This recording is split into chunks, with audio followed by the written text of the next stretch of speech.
Mancano 20 secondi al via della quarta corsa, sono in pista cavalli di 4 anni non vincitori di 10.000 euro nella carriera, classica chiamata di minima per i cavalli di 4 anni che devono andare a salire di categoria. In special modo spera di farlo Aragon Nal, reduce da 2 vittorie consecutive, numero 1 la pole position, la guida top di Vincenzo Piscoglio dell'Annunziata.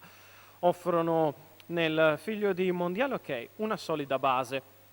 Si va in partenza con l'1 Aragon Nal, Vincenzo Piscoglio dell'Annunziata, con i 2 Achillea Jet, Roberto Vecchione, 3 Aria Petral, Alessandro Muretti, 4 Air Force One, Salvatore Valentino, 5 Axel Nib, Nicola Bortolotti, 6 Allure, Tommaso Gambini, in seconda fila 7 Adamo Dipa, Manlio Capanna, 8 Aaron Desi, Antonino Pecoraro, 9 Argentina Lux, Maurizio Cheli. Autostart che entra in addirittura, si prepara a lasciare partecipanti. Si ritrae Aria Petral, sbaglia Allure. Axel Nib al comando nei confronti di Aragon Nal. Dall'esterno è velocissima Argentina Lux con Maurizio Cheli che ha inventato un'altra partenza volante. Vediamo se andrà a sfilare al comando questa volta Maurizio Cheli che insiste su Axel Nib, il quale sembra rispondere picche. Resta davanti Axel Nib.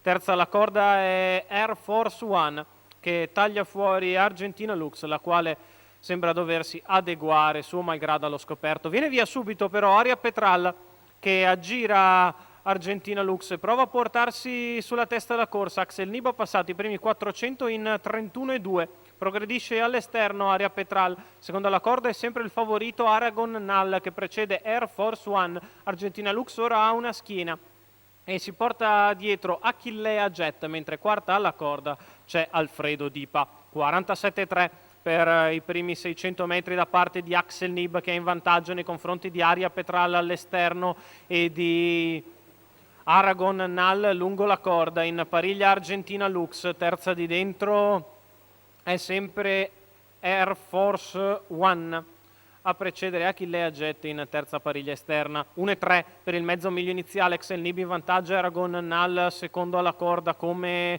lo schema di settimana scorsa. Axel Nib che è sempre con quella lunghezza nei confronti di Aria Petral protesa all'esterno. Lungo la corda Aragon Nal, in pariglia sempre Argentina Lux, nessuno che ancora muove in terza ruota, allora Axel Nib che può continuare ad andare abbastanza in mano. 15 la dritta opposta alle tribune, Aria Petral è richiesta per mantenere il contatto all'esterno, viene in terza ruota Achillea Jet, deve scappare allora Axel Nib che guadagna 1,5, ma Aragon Nal è lì in agguato, Aria Petral che è sempre appesa all'esterno, l'ultima curva passata in 15 da Axel Nib che è in vantaggio nei confronti di Aragon Nal che va in open stretch, Aragon Nal che va di dentro ad Axel Nib.